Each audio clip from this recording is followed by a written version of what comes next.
Everyone, welcome to Smart Sprout Junction. तो बच्चों, आज हम एनसीईआरटी बुक वीणा क्लास 3 की चैप्टर 17 बोलने वाली मान कहानी पढ़ने जा रहे हैं। आज हम इसका एक्सप्लेनेशन करेंगे। तो बच्चों, कहानी का नाम है बोलने वाली मांद। एक जंगल में खरन खर नाम का एक सिंह रहता था।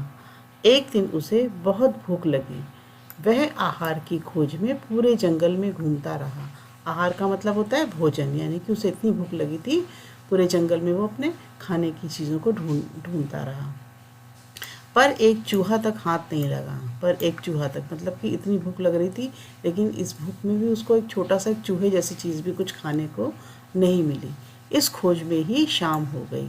अंधेरा हो रहा था। शाम हो गई उसे खाने को ढूंढते ढूंढते, लेकिन उसे कोई भी शिकार नहीं मिला। इसी समय उसे एक मांद दिखाई दी। मांद का मतलब क्या होता है बच्चों? मांद होती है गुफा। रात काटने के लिए वह उसी में घुस गया। अब उसने क्या किया कि वो अंधेरा हो गया था। अब उसने कहा मैं क्या करूं, कहाँ आराम करूं। वो एक मांद बनी थी, एक गुफा बनी थी, उसमें जाके वो घुस गया। उस मांद में घुसकर उसने सोचा इसमें कोई ना कोई पशु तो रहता ही होगा। जब वह विश्राम करने के लिए इसमें घुसेगा तो मैं उसे दबोच लूँगा। विश्राम का मतलब होता है आराम करना, रेस्ट करने के लिए। उसे पता था कि ये किसी न किसी की मान तो है, किसी न किसी जानवर की, तो वो उसमें आराम करने ज़रूर आएगा। तो चलो मैं ही इसमें घुस जाता हूँ, आराम करूँगा, और जब वो शाम के समय रात में जब अंदर आएगा तो मैं उसको दबोच लूँगा, यानी कि उसे पकड़ कर खा जाऊँगा।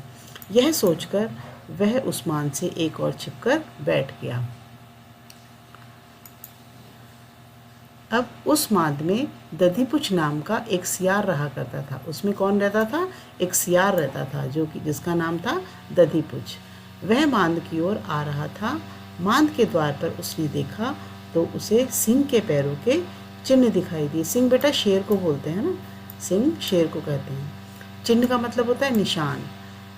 चिन्ह मांद की ओर जाने के तो थे पर लौटने के नहीं थे। ये देखो, ये जो ये निशान बने हुए हैं, ये सारे के सारे ये शेर के पैरों के निशान हैं। ये अंदर जाने के तो हैं, एंटर होने के तो हैं, लेकिन बाहर आने के नहीं है ना। चिन्ह मांद की ओर जाने के तो थे पर लौटने के नहीं थे। उसने सोचा हे भगवान, आज तो मेरी जान पर ही आ बनी। इसके भीतर अवश्य ही कोई सिंह घुसा बैठा है। अब जैसे ही उसने निशान देखे वो तो घबरा गया, डर गया। ये तो निशान शेर के पैरों के लग रहे हैं और मेरी मान में आज तो शेर घुस गया है। अब मैं क्या करूं? उसे समझ में नहीं आ रहा था कि वह क्या करे। वह पता करना चाहता था कि सिंह इस समय मांद के भीतर है या बाहर निकल गया है। अब उसे ये भी डाउट था कि शेर तो अंदर चला गया है, पैरों के निशान बाहर आने के नहीं, तो मतलब ये 100% शेर मांद के अंदर है, बाहर नहीं आया है। सोचने से क्या नहीं हो सकता। सोचते सोचते उसे एक उपाय सूझा। उपाय मतलब उसे एक आइडिया आया। जब उसने कहा कि मुझे रहना तो उसमें ही है, मांद में, अपनी जान में, मेरी जान भी मुश्किल में आ सकती है अगर मैं अंदर घुसूँगा। तो उसने एक आइडिया लगाया। मांद के द्वार पर जाकर उसने पुकारा, ए मेरी मांद, ए मेरी मांद। पुकार कर वह चुप हो गया, है ना। उसने मांद को जाके आवाज़ लगाई, मांद मांद। कुछ देर बाद उसने कहा, अरे तुझे क्या हो गया है, आज बोलती क्यों नहीं? पहले तो जब भी मैं तुझे पुकारता था तो झट से बोल पड़ती थी, झट से मतलब फटाफट से बोल पड़ती थी। अब उसने ऐसा इसलिए कहा कि ताकि शेर जो है अंदर होगा तो कोई ना कोई ज़रूर बोलेगा।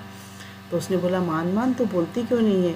क्या तू ये भूल गई कि मैंने तुझसे कहा था कि जब भी मैं बाहर से आऊँगा तब तुझे पुकारूँगा और तू झट से उत्तर दे देगी। लेकिन उसके बाद भी मैं मान के भीतर उसके बाद ही मैं मान के भीतर आऊँगा। भीतर मतलब अंदर, अंदर आऊँगा। यदि तूने इस बार भी उत्तर नहीं दिया तो तुझे छोड़कर किसी दूसरे मान में चला जाऊँगा। ऐसा करके सियार मांद को बार बार बोल रहा है। अब सिंह को विश्वास हो गया कि सियार के पुकारने पर यह मांद सचमुच उत्तर देती है, उत्तर दिया करती है। अब जो अंदर शेर बैठा हुआ था मांद के अंदर, वो बेवकूफ़ बन गया। उसने सोचा कि भाई ये जो मांद है ये बोलने वाली मांद है और ये अपने मालिक को जवाब देती है। जब मालिक उसे पूछता है तो वो जवाब देती है, तो फिर वो मालिक अंदर आ जाता है। उसने सोचा आज मैं आ गया हूँ, इसीलिए डर के मारे इसके मुँह से ध्वनि नहीं निकल रही है। ध्वनि का मतलब होता है आवाज़, है ना। आवाज़ नहीं निकल रही है डर के मारे। उसने सोचा यह मान नहीं बोलती है तो कोई बात नहीं, इसके स्थान पर मैं ही उत्तर देता हूँ। शेर ने सोचा, शेर इतना बेवकूफ़ था, उसने सोचा कि लगता है ये मान मुझसे डर गई है और मेरे डर के कारण इसकी आवाज़ नहीं निकल रही है, तो चलो मैं ही आंसर दे देता हूँ। कम से कम वो अंदर तो आ जाएगा और जैसे ही अंदर आएगा मैं उसको दबोच करके उसको फटाफट से खा जाऊँगा। यदि चुप रहा तो हाथ आया शिकार भी चला जाएगा। यह सोचकर सिंह ने उसका उत्तर दे दिया। उसकी दहाड़ से वह मान तो गूंज ही उठी, मतलब शेर की दहाड़ बहुत बहुत ज़ोर से दहाड़ता है, पूरा जंगल हिल जाता है। आसपास के पशु पक्षी भी चौकन्ने हो गए। अब जैसे ही वो दहाड़ा, ज़ोर से दहाड़ा आंसर देने के लिए, तो वैसे ही सारे आसपास के जानवर थे और जो पशु पक्षी, वो एकदम से घबरा गए और चौकन्ने हो गए कि भाई यहाँ पर कोई शेर है छुपा हुआ। सियार वहाँ से यही कहते हुए चंपत हो गया कि इस वन में रहते हुए मैं बूढ़ा हो गया, पर अभी तक कभी किसी मान को बोलते हुए नहीं सुना। तो वो बहुत घबरा गया था, उसकी बुद्धिमानी से उसने अपनी जान बचा ली। तो बच्चों, ये जो छोटी सी कहानी है, इससे हमें यह शिक्षा मिलती है कि कभी भी कोई मुसीबत आए तो हमें जल्दी से घबराना नहीं चाहिए, बल्कि शांत मन से विचार करके मुसीबत से निकलने का रास्ता निकालना चाहिए। तो बच्चों, ये कहानी कैसी लगी? अब हम नेक्स्ट वीडियो में इस कहानी के क्वेश्चन आंसर्स और बाकी की जो बुक की एक्सरसाइज है वो करेंगे। So thank you children.